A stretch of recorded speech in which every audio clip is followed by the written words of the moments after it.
Bueno, ya es lunes. La semana pasada estuvo con nosotros, como siempre, el abogado y notario Ángel Pérez García y habló de las calles. Estamos hablando de los fraccionamientos y cómo es que se deben conformar. Y bueno, algo importante de un fraccionamiento son las banquetas, las calles, los andadores, las cerradas, las privadas, todo eso, ¿no? Todo eso lo explicó la vez anterior. En esta ocasión, buenos días, bienvenido, gracias. Hola Carlitos, muchas gracias, buen día, gracias por estar aquí contigo y con tu amable público. Bueno, a ver, en esta ocasión, ¿de qué vas a hablar? Vamos a hablar de las divisiones, subdivisiones, fusión, segregación y lotificación y a veces relotificación de fraccionamientos, de esos terrenos que a veces son los que tenemos para poder hacer todo ese tipo de cuestiones. A ver.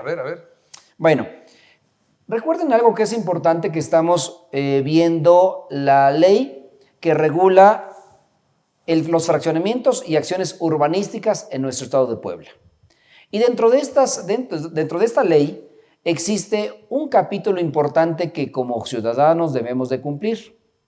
Y existe un capítulo que se refiere mucho, todo esto a inmuebles, y que se refiere a las divisiones. ¿Qué es una división? Es cuando yo tengo un inmueble de 1000 metros y quiero dividirlo en dos partes.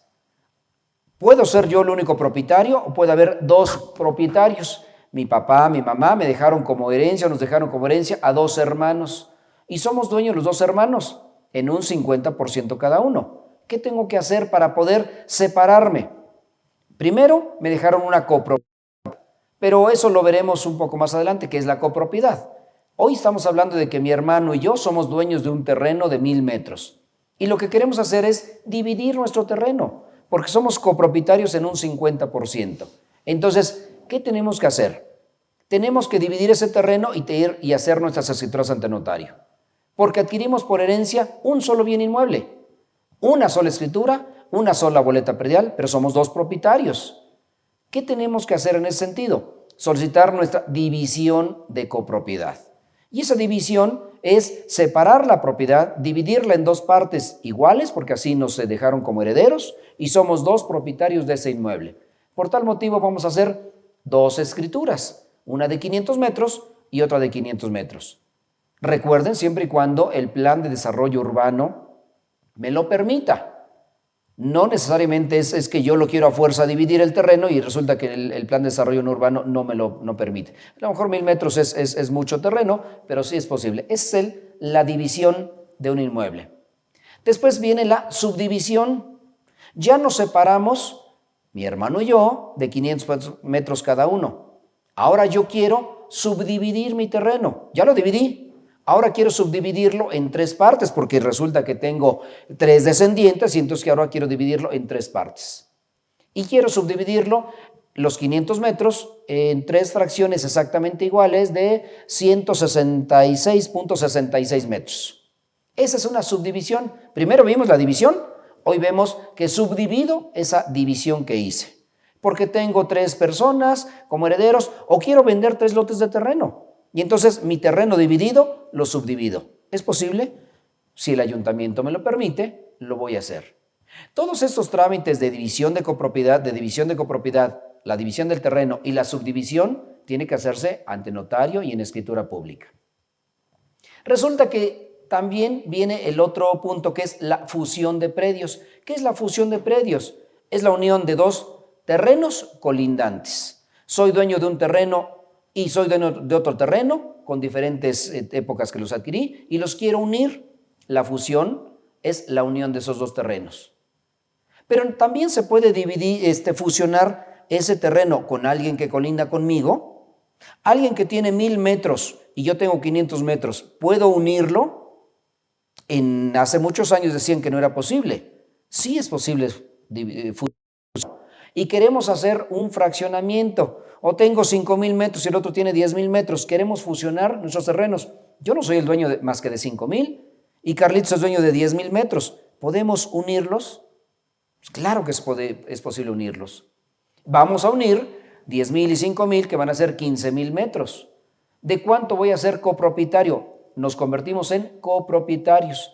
Y Carlitos va a ser dueño del 66.66 y yo copropietario del 33.33 de esos 15,000 metros. Entonces, esa fusión de predios Ya es posible hacerla. Bueno, siempre ha sido posible hacerla, pero creo que es cuestión de asesorarse con su notario para decir, quiero fusionar mi terreno con el que está junto a mí, siempre y cuando tengan la voluntad de hacerlo. ¿Ante quién se tiene que hacer la división, subdivisión, la fusión? Ante notario.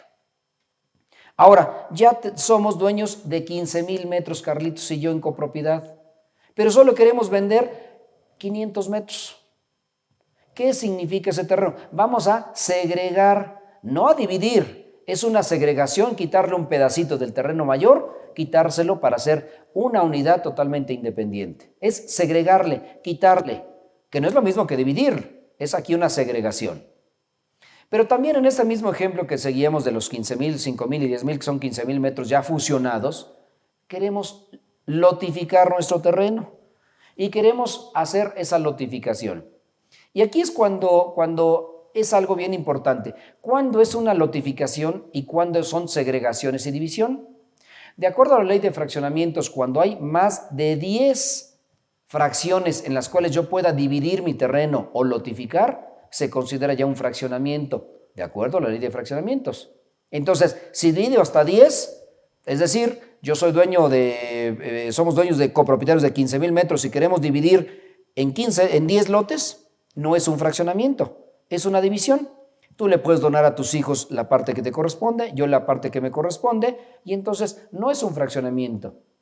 Estamos solamente haciendo una división de nuestro terreno de esos 15,000 metros y estamos no haciendo un fraccionamiento, sino una división de nuestro terreno.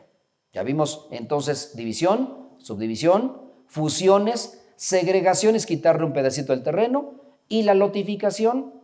Cuando es una lotificación no es un fraccionamiento como tal, cuando no rebasan 10 lotes o más.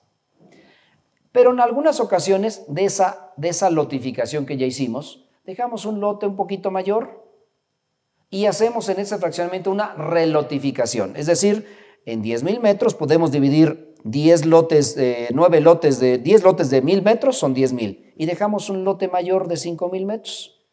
Y después el día de mañana queremos relotificar esa fracción. Así como dividimos y subdividimos, lotificamos y relotificamos ese terreno, siempre y cuando cumplamos con el plan de desarrollo urbano municipal. Cumplamos con las vialidades, cumplamos exactamente con todas aquellas cuestiones que hemos estado viendo, estas últimas tres comentarios, 3 intervenciones.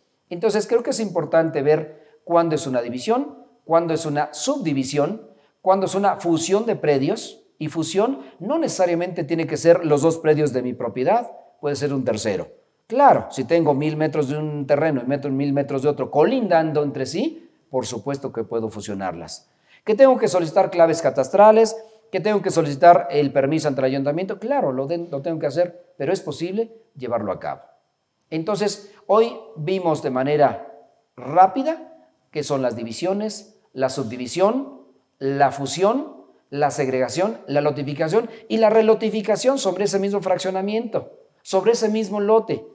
Volvimos a subdividir una porción mayor. ¿Es posible? Sí, cumpliendo con los planes de desarrollo urbano del ayuntamiento. Así estamos, Carlitos. ¿Cómo ves? Ahí va. ¿Cuántas cosas se pueden hacer con los terrenos? Sí. Creo que es una manera de poder asesorarse de manera correcta, primero con un urbanista, por supuesto, pero ese urbanista va a asesorarse con notario, porque el notario tiene que cumplir o tenemos que cumplir de acuerdo con la ley. Ahora, esta autoridad, la autoridad competente, es importante que otorgue la autorización y tiene que ver algo de manera meticulosa. Primero, que no se afecte la capacidad de las redes de infraestructura instaladas en el propio régimen, porque bueno, puedes hacer 20,000 cosas, pues sí, pero resulta que el drenaje es un tubo de 5 pulgadas. No va a alcanzar para todos esos lotes, para todas esas viviendas. Que no rebase la densidad de población, que no se afecten zonas arboladas, zonas de valores natural, la imagen urbana y monumentos arqueológicos. Con esas limitantes creo que podemos hacer muchas cosas y los fraccionadores pueden hacer maravillas con sus terrenos que tienen. Por supuesto, previa asesoría de sus urbanistas y llegando al final al notario, que es el que se encarga de hacer todo este tipo de gestiones. Así es, Carlitos. ¿Cómo ves? Pues interesante. Muchas gracias, Angelito. Carlitos, con mucho gusto.